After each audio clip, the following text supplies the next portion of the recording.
Now, Previn, in this story, the novel actually has 2 points of view. Previn is going through a marital crisis in this story, and the story is actually told both from his point of view and his wife, Helen. And she's an artist, a painter, and he's an artist. He's a sculptor.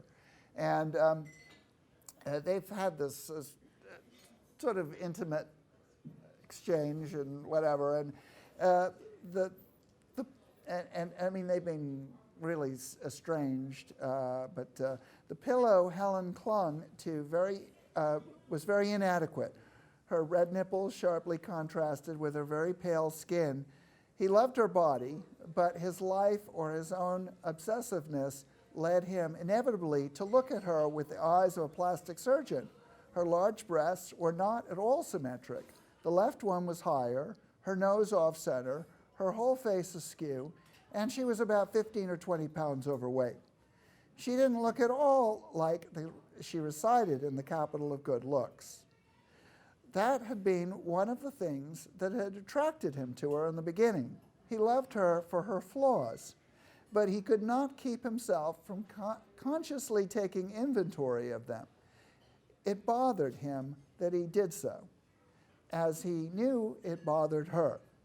This was a tendency that had gathered force through the course of their marriage, or perhaps it was his medical practice. He couldn't look at women all day long and then turn it off. He wondered if she was clinging to the pillow for this very reason. Now he was becoming self-conscious. She was a beautiful woman, a true individual.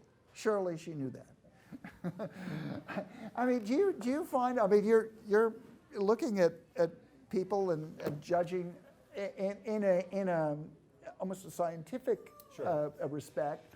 I mean, when you even meet somebody casually and you're shaking their hand, I mean, you're looking at their nose and their whatever. I mean, I'll tell you, I got called out on this years ago, and the person who does this more than me is my wife. She's like, "Do you remember that blonde-haired girl with the big nose?" And I'm like, "Who are you talking about?" Well, no, I don't. So and there's also a point here about.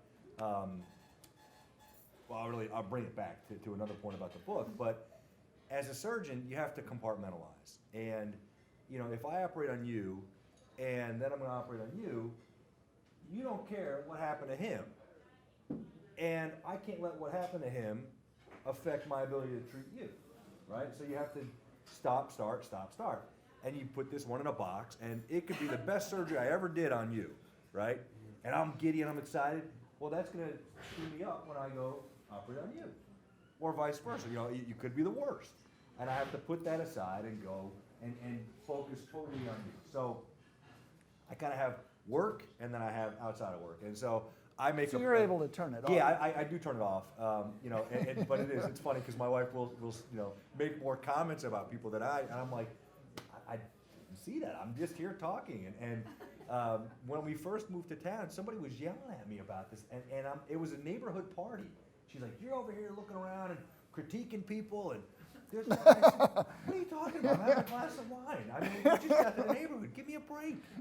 She says, "Oh, you're a plastic surgeon. You think you're so good. You think you can pick out people who have breast augmentations all day long?" I said, "I'm not doing that." And we argued for a couple minutes. She said, "Well, you know, you've been doing it all night." And I said, "All right, listen, I'm tired of this. You want to know how many people have it in here? And I'll tell you in a minute."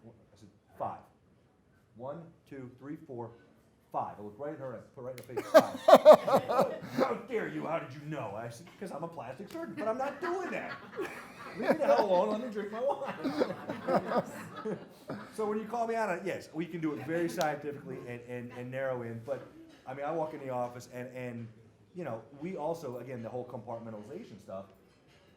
When we put you to sleep, that's why we put all the towels around. We look at that spot, and I just zone in on this spot, and I remember there's a person there, and how it's going to affect you, but I have to be focused on that body part. And so when we're doing the exam, we kind of then focus on the body part. And I get myself in trouble, I think, sometimes because I'll sit and talk, and I'll be thinking, and I'll be staring at your body and thinking, okay, we're going to do this, that, and the other. I'm like, "Oh, I'm sorry. I'm going through the process of my mind, and I'm thinking out loud. I'm not staring at you any more than I need to, because you do zone in on all that stuff." Yeah.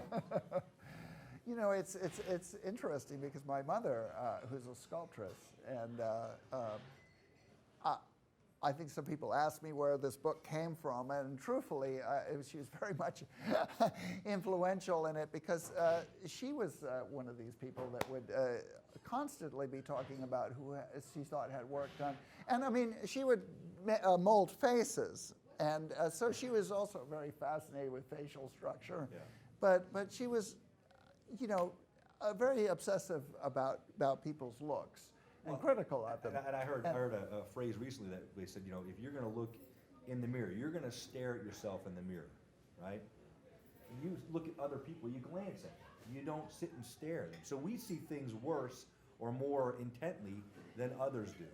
And so when we're looking at ourselves. when we're looking at ourselves. Yeah. So if I walked around and I stared at you, they would say, what are you staring at? Quit staring at me. Like, it's weird, right? But we sit and we stare at ourselves in the mirror all day long, and it's no problem. And that's why I like the natural look where it's not the overdone thing anymore, because you don't want to draw attention because you look overdone or you look like you have a feature that's more accentuated than is necessary.